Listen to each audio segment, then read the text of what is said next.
राजेंद्र बाबू। आही मोरे सुरताए मोरे जान, आही मोरे सुरताए मोरे जान, तमार देवे मोला मिस काल वो। कब मिले के मन पर ही तयाबे मोरे गाँव झाल वो। कब मिले के मन पर ही तयाबे मोरे गाँव झाल वो।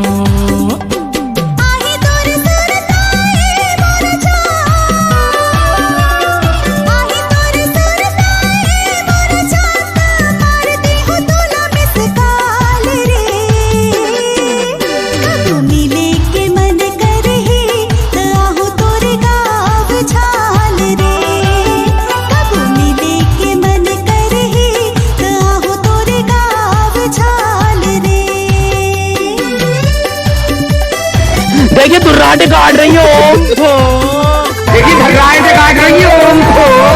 ले भैया ओम को, ले भैया ओम को। रुको जरा, सब्र करो, बोला धक्का मुक्की नहीं करने का।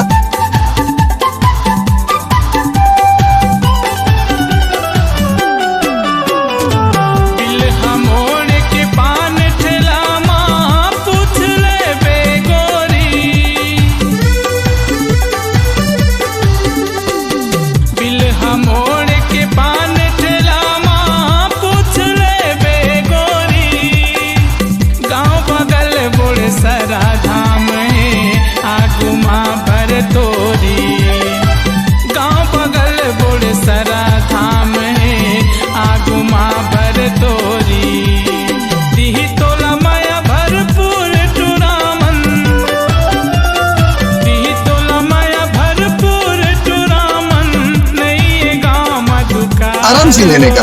हाँ फिर बुढ़िया गया तुमना कमाते लेके मन और मेरा खूब बुढ़िया को राजी जरूर मिले, ताजी जरा सी हो जाना राजी तो खानी पड़ जा बाप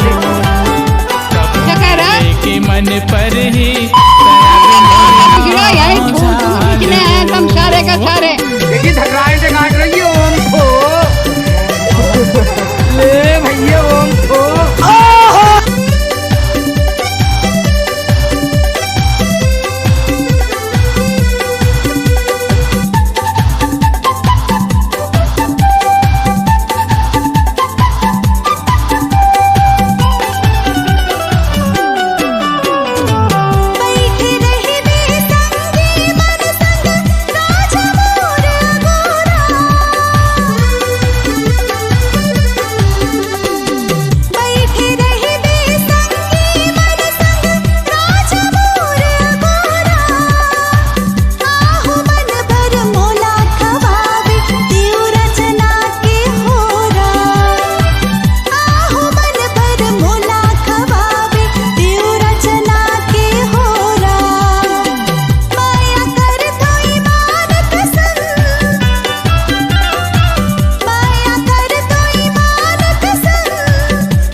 राजेंद्र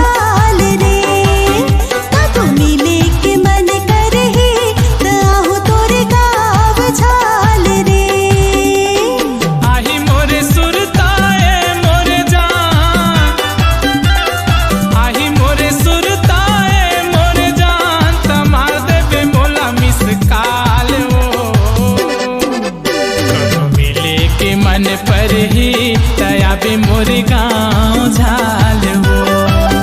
कब मिले के मन कर ही ताहू तोरे गाँव झाल रे। कब मिले के मन पर ही तयाबे मोरे गाँव झाल वो।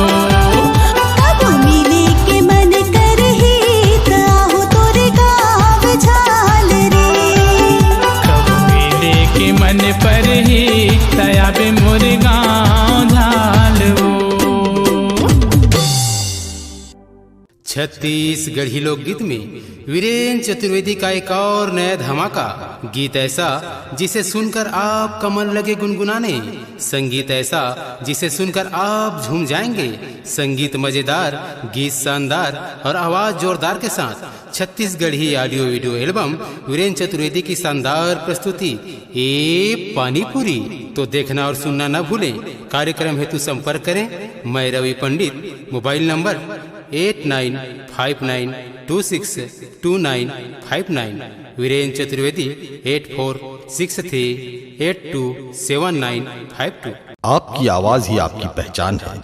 यदि आप अपनी आवाज को एक नया आयाम देना चाहते हैं तो चले आइए मल्टी ट्रैक डिजिटल रिकॉर्डिंग के लिए AVM audio video studio, Khamtarai, Raipur. Mobile number 9301523929 और 7869646201। यदि आप नए एवं पुराने गीत सुनना चाहते हैं तो avmgana.com में जाकर गाना फ्री डाउनलोड करें और YouTube चैनल में AVM